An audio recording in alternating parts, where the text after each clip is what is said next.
I'm thrilled to be back on the court.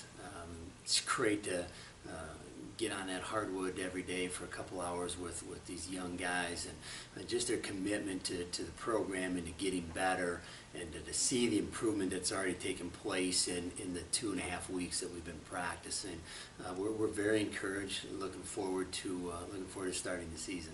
You know, we're in a bit of a rebuild mode, and we got caught in that last year with Robbie Hogan's being our only senior, and he was a very good one, but just the youth piece, when we graduated the year prior, 5 seniors, and we got caught. And so we always want to say we're reloading, and the reality is we're rebuilding. And I like the direction that this rebuild is going. Our trajectory is certainly going up.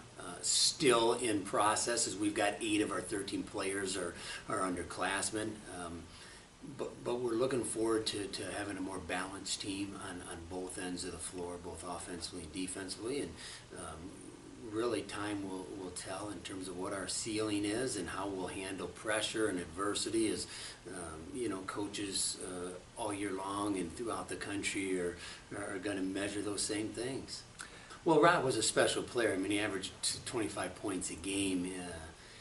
One of the top scorers in the country, and could just score in so many different ways.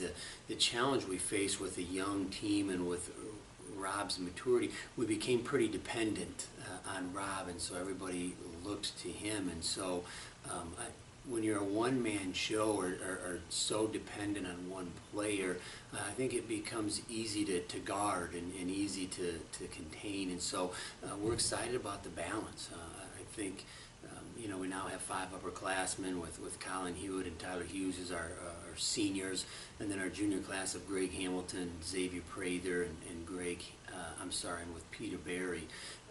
It's a good group, and they've shown tremendous improvement. It's just amazing to see the maturity that takes place from year to year. And now these guys as seniors and juniors who have elevated their game, just the mental approach, the psychological piece that is so important. And so we're going to lean on them. Our upperclassmen are going to be really important, and the trajectory, as I talked about earlier, will be dependent on their leadership and their ability to consistently play it at a high level, because we do have some younger guys then that are making some nice headway for us, but have to play complementary roles for us. And you know, I think that Thomas Starks is just really developing into a leader for us. He's going to be a solid all-around player. Caleb Hogan's at the point guard spot is just jet quick, and he's made significant strides from a year ago. And then we have some freshmen from Jimmy Quadet, who was redshirted last year, offensively very talented.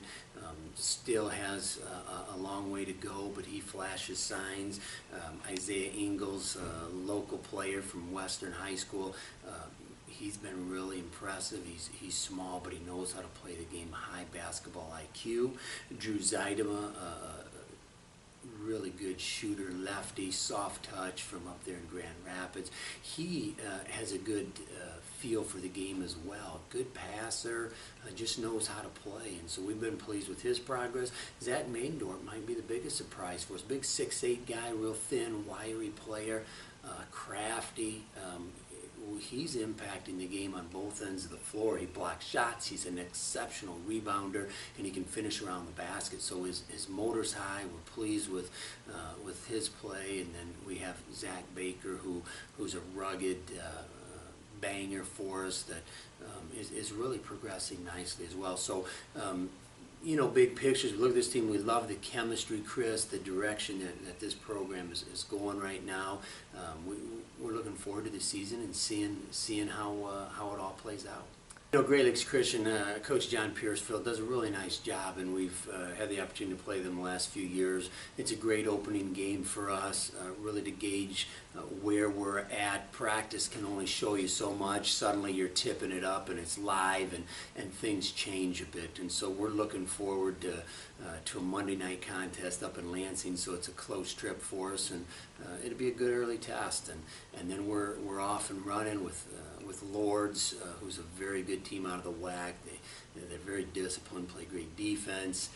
You know, then we have our own tournament, the Trent Allen tournament, St. Francis, Illinois, we open with, and we had our hands full down there a year ago, and Greg Hamilton hit a shot at the buzzer to It was a putback actually at the buzzer to win after Robbie Hogan's, I think, may have dropped 40 or something. It was incredible close to that game.